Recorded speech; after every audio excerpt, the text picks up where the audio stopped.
Hello friends, this is the third part of the chapter of nature, purpose and scope of business. हमने पहले देख लिया था business के बारे में, इट्स रिस्क, कहाँ कहाँ से उसका रिस्क होते हैं, क्या क्या उसके ऑब्जेक्टिव्स होते हैं, क्या क्या उसकी कैरेक्टरिस्टिक्स होती है. जो बिजनेस हमारा फर्स्ट टाइप था इकोनॉमिक एक्टिविटी का. आज हम लोग बाकी दो टाइप्स देखेंगे, प्रोफेशन एंड एम्प्लॉयमेंट, और हम बिजनेस, प्रोफेशन और एम्प्लॉयमेंट के बारे में डिफरेंस देखेंगे. So let's get started. So हमारा प्रोफेशन पहला पार्ट है, पहला पॉइंट है इस वीडियो का, जो है इकोनॉमिक एक्टिविटी का. प्रोफेशन हम लोग एक प्रोफेशन को हम लोग क्या होता है एग्जैक्टली प्रोफेशन क्या बोलते हैं हम लोग.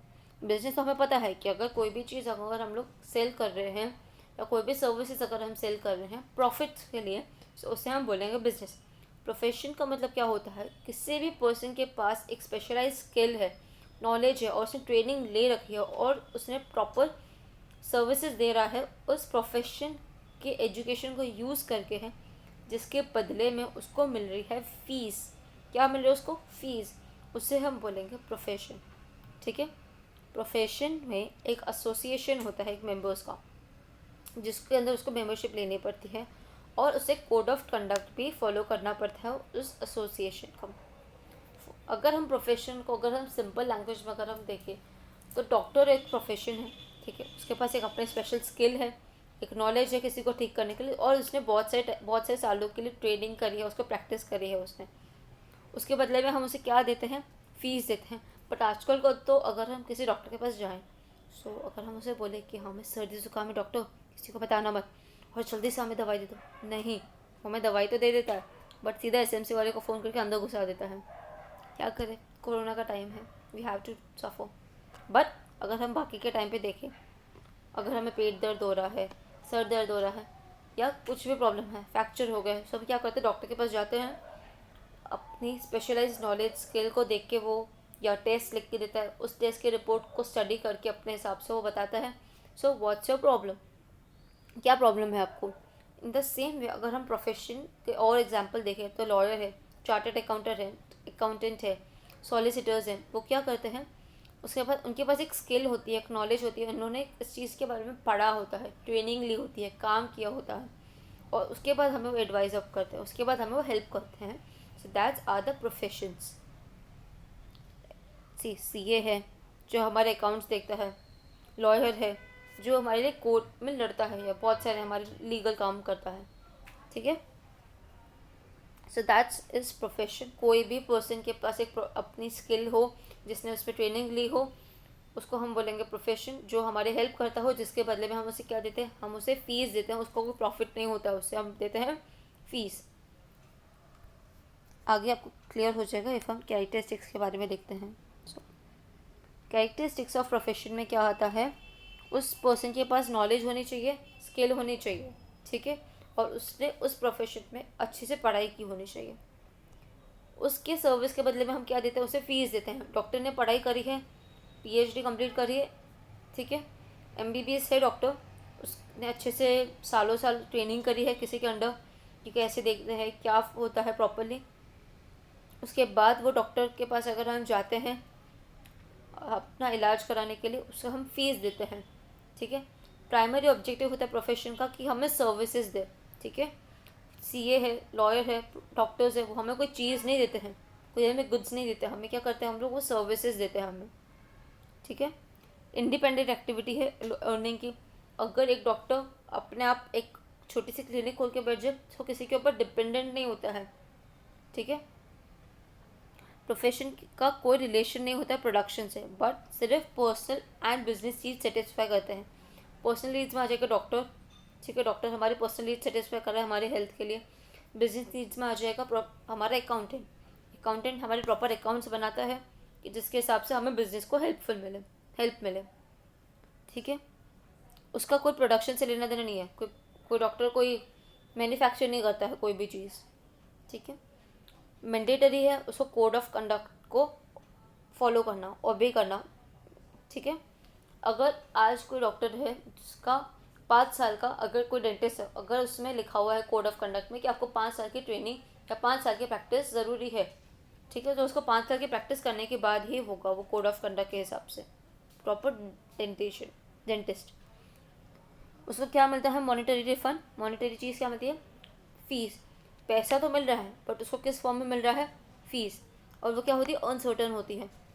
आज कोई डॉक्टर के पास 15 पेशेंट्स है, कल सिर्फ 5 है और नेक्स्ट डे है भी नहीं, so that remains uncertain. So these were the characteristics of profession. I hope you got what they mean by profession, what other profession comes under very clearly. फिर आता है एम्प्लॉयमेंट का सिंपल मीनिंग होता है job. कोई भी जन job कर रहा है सो दैट्स एन एम्प्लॉयमेंट। उस इकोनॉमिक एक्टिविटी में उसको क्या मिल रहा है? सैलरी मिल रही है कोई भी काम करने पे, कोई भी असाइनमेंट, कोई भी चीज़ कॉन्ट्रैक्ट को कंप्लीट करने में, असाइंड कॉन्ट्रैक्ट को कंप्लीट करने पे। फॉर एग्ज़ाम्पल एक स्कूल में कोई भी टीचर जो होती है वो होती है एम्प्लॉय स्कूल की। अगर कोई इंजीनियर कोडिंग कर रहा है एक कंपनी में सो वो उस कंपनी का एम्प्लॉय होगा। That's simple. एम्प्लॉय मतलब कोई भी जगह पे जॉब करना is an employment. See, a teacher is teaching in a school, a coder is doing coding in a business, in a company. Characteristics of employment. Characteristics of employment में क्या होता है कि उस पर्सन को फिक्स सैलरी मिलती है कोई भी मेंटल वर्क या फिजिकल वर्क के बदले में। आज एक टीचर है, उसका मेंटल वर्क है, उसको किसी को पढ़ाना, सो उसके बदले में उसको 30 तारीख को एक सैलरी मिलती है। ठीक है। फिजिकल वर्क में क्या होता है कि अगर आपके शॉप पे आपने किसी को रखा हुआ है, ठीक है, आपकी एक आइसक्रीम की शॉप पे आपने किसी को रखा हुआ है सैलरी पे कि 30 तारीख को तुम्हें सैलरी मिल जाएगी, तुम्हें क्या करना है? लोगों को सर्व करना है। ठीक है, एक काम था उसका, उसने फिजिकल वर्क किया, यहाँ से वहाँ चलता है, कोई भी काम आप देते हो, सो दैट्स द फिजिकल वर्क, जिसके बदले में उसको क्या मिल रही है? सैलरी। बेनिफिट्स भी और भी मिलते हैं सैलरी के। फॉर एग्जांपल पेंशन है, रिटायरमेंट बेनिफिट से बहुत सारी चीज़ें मिलती हैं। ठीक है, गवर्नमेंट एम्प्लॉय को हम बोलते हैं ना, आपको पेंशन भी मिलती है, प्लस और रिटायरमेंट बेनिफिट्स भी मिलते हैं, पीएफ भी मिलता है, बहुत बार तो गाड़ियाँ भी मिलती हैं उन्हें। To perform the assigned work as per the contract under the control of employer. Example, एक टीचर है, उसको 5th क्लास को पढ़ाना है पूरे साल, उसका क्या है? कॉन्ट्रैक्ट में लिख दिया स्कूल वालों ने, सो उससे वो काम कंप्लीट करना ही है। Qualification, working hours, retirement benefits etcetera pre determined होते हैं, उनको पहले से बता दिया जाता है कि एक क्वालिफिकेशन में 5th स्टैंडर्ड को पढ़ाने के लिए आपको बीएड प्लस बीए कंप्लीट होना चाहिए। वर्किंग आवर्स 5 से 6 घंटे का वर्किंग आवर्स फिक्स होता है। रिटायरमेंट आपको 60 की एज में मिल जाएगी। रिटायरमेंट के बेनिफिट्स कि आपको पीएफ मिलेगा या कोई भी चीज़ वो प्री डिटरमाइंड ही होती है। एम्प्लॉयमेंट डिपेंडेंट एक्टिविटी होती है। आज अगर एक स्कूल बंद हो जाएगी सो टीचर्स को एम्प्लॉयमेंट कहीं और ढूंढनी पड़ेगी। सो टीचर की जो एम्प्लॉयमेंट है वो डिपेंडेंट है उस स्कूल के ऊपर। इन्वेस्टमेंट नहीं होता है एम्प्लॉय का। आज एक कोई टीचर पैसे दे के नहीं सर्विस करती है या इन्वेस्ट करके नहीं करती है कहीं पे का, सो उसको इन्वेस्टमेंट होता है ज़ीरो एम्प्लॉयमेंट। एम्प्लॉयर और एम्प्लॉय दोनों बाउंड होते हैं रूल्स एंड रेगुलेशंस के जो कॉन्ट्रैक्ट में लिखा हुआ होता है। अगर उस कॉन्ट्रैक्ट में लिखा हुआ है कि टीचर 1 साल से पहले उस स्कूल को नहीं छोड़ सकती, इस टर्म जो एकेडमिक ईयर है, सो वो स्कूल नहीं छोड़ सकती है। मगर उस कॉन्ट्रैक्ट में ऐसा भी लिखा हुआ है कि हर महीने की 25 तारीख को उनके अकाउंट में सैलरी डिपॉजिट हो जानी चाहिए, विच इज़ 13,000। सो वो रूल है जो एम्प्लॉयर को अबाइड करना पड़ेगा। भले स्कूल चल रही है नहीं चल रही है, मगर उसको 13,000 25 तारीख को टीचर के अकाउंट में डिपॉजिट कर ही देने पड़ेंगे। So these were the characteristics of employment. I hope you are clear with the business, profession and employment. If not, you will be crystal clear with this points with the differences. So the first difference of business, profession and employment में है nature of work. आप कौन सा काम करते हो business में? आप गुड्स एंड सर्विसेज देते हो लोगों को, किसके बदले में? पैसे के बदले में, in exchange of money. Profession में आप किसी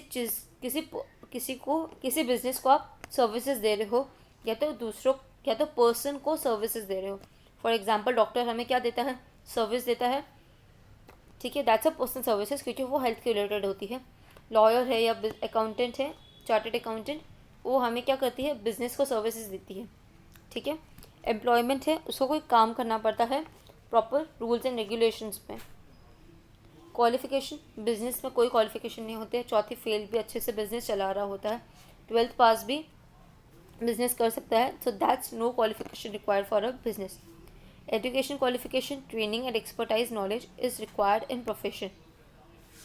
कोई अगर चार्टर्ड अकाउंटेंट है तो उसको सीए कंप्लीट करना पड़ता है, उसको ट्रेनिंग लेनी पड़ती है, कोई भी उसके नाम के आगे सीए लगाने के लिए। एम्प्लॉयमेंट में क्वालिफिकेशंस, यस, अगर उसमें लिखा हुआ है बीएड प्लस बीए नेसेसरी है 5th स्टैंडर्ड को पढ़ाने के लिए, सो that's the qualification required for a job of 5th standard social science. Reward या रिटर्न क्या मिलता है बिजनेस में, आपको प्रॉफिट मिलता है कोई भी बिजनेस करने के बाद।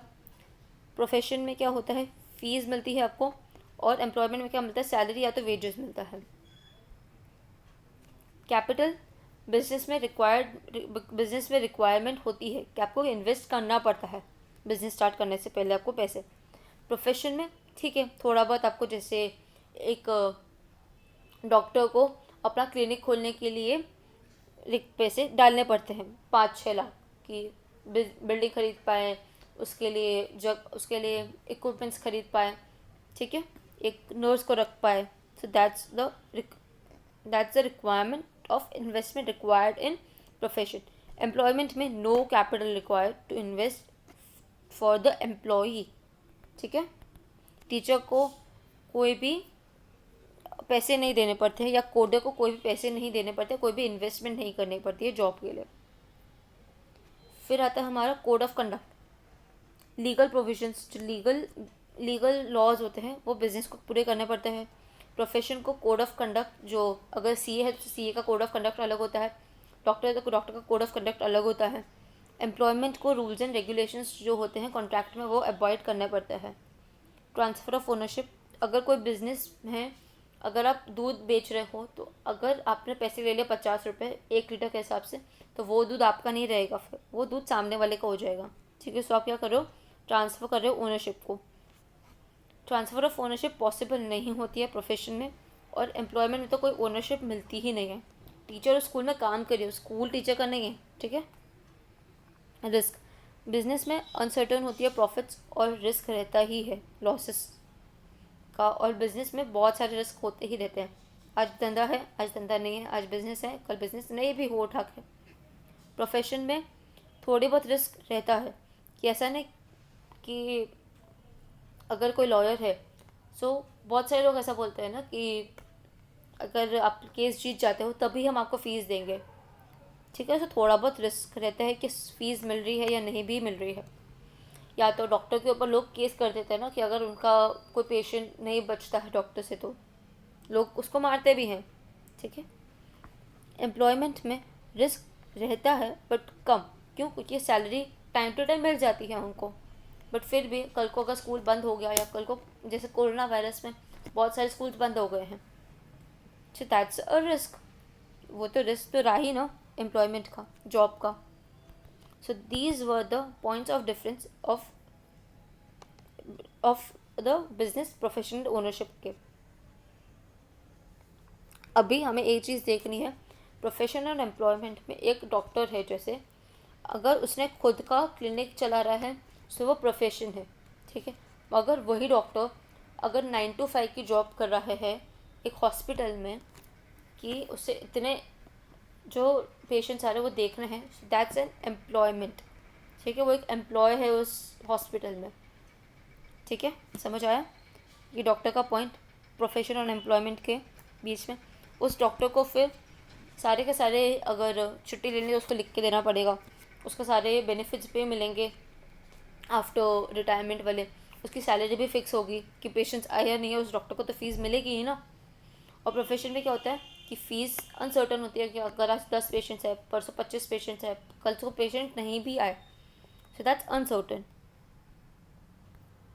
नाउ वी सी कि बिजनेस एक्टिविटीज़ के क्लासिफिकेशन क्या होते हैं, बट हम लोग वो देखेंगे ट्रेड, कॉमर्स और इंडस्ट्री को our next video. So we are ending this video here only, so stay tuned for the further videos. Thank you.